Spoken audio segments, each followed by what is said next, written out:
मन म्हणजे काय हे जाणून घ्यावे असे ज्यांना वाटते त्यांना संमोहन हा विषय समजून घ्यावा लागेल.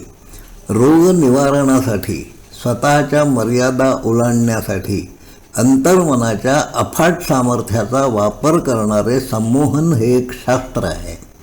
मनाच्या जटिल समस्या सोडविण्यासाठी त्याची मदत होत असते. संमोहनावरील संशोधनाची प्रयोगांची सुरुवात 18व्या शतकापासून झाली. या शास्त्राचा अभ्यास, प्रचार, संशोधनाचे काम डॉक्टर मेस्मेर यांच्यापासून सुरू झाले. डॉक्टर अँटन मेस्मेर या ऑस्ट्रियन डॉक्टरने जेसुईट पंथाच्या धर्मगुरूंचे लोहचुंबक वापरून व्याधी निवारणाचे केले जाणारे प्रयोग पाहिले होते. त्यापासून स्फूर्ती घेऊन या शास्त्राच्या अभ्यासाला त्याने सुरुवात केली. युरोपला किंबहुना साऱ्या जगालाच या शास्त्राचा परिचय मेस्मेरमुळे झाला असला तरी प्राचीन भारतीय ऋषीमुनींनी या विषयात फार पूर्वीपासून मोठे काम, संशोधन करून ठेवले आहे.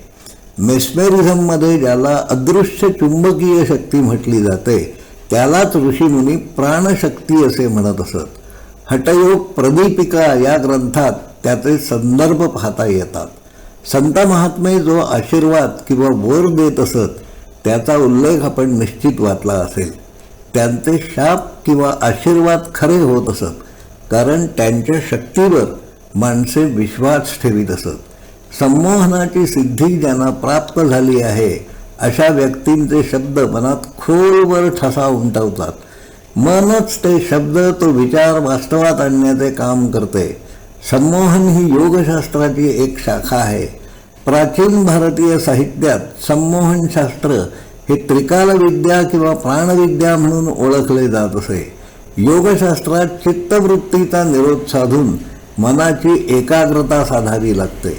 योगविद्येत पारंगत होण्यासाठी प्राणायाम, त्राटक, ध्यान, धारणा यांचा सराव करावा लागतो. ज्यांना संमोहनाच्या तंत्रात प्रावीण्य मिळवायचे आहे त्यांना ही वरील सारी तंत्रे अभ्यासावी लागतात.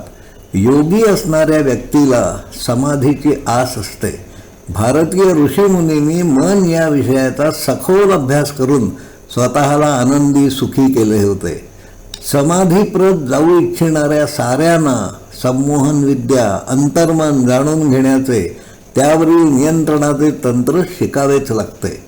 आत्मसंमोहनाच्या तंत्रावर प्रभुत्व मिळवल्याने साधक चमत्कारिक, अशक्य वाटणाऱ्या कितीतरी सिद्धी मिळवू शकतो.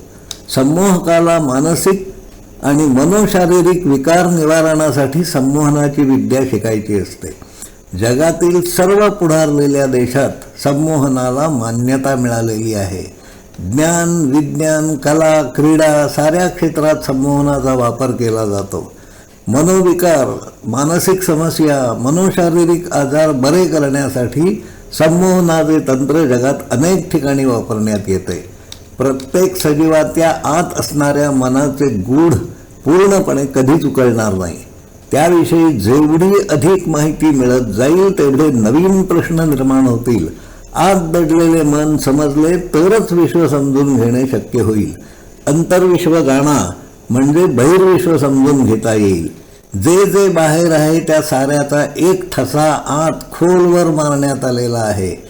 माणसाला सुखी किंवा दुःखी बनवणे व श्रीमंत किंवा दरिद्री बनवण्याचे काम मनच करीत असते. अंतर्मनाचा अभ्यास करण्याची प्रेरणा बालवयात रुजविणे जमायला हवे. साऱ्या वयोगटाच्या माणसांनी आपल्या आत दडलेल्या कल्पनातीत अशा सामर्थ्याचा स्रोत जाणून घेण्याचा प्रयत्न करायला हवा. या विषयातील कामात सहभागी व्हावे असे आपल्यालाही वाटते का? धन्यवाद.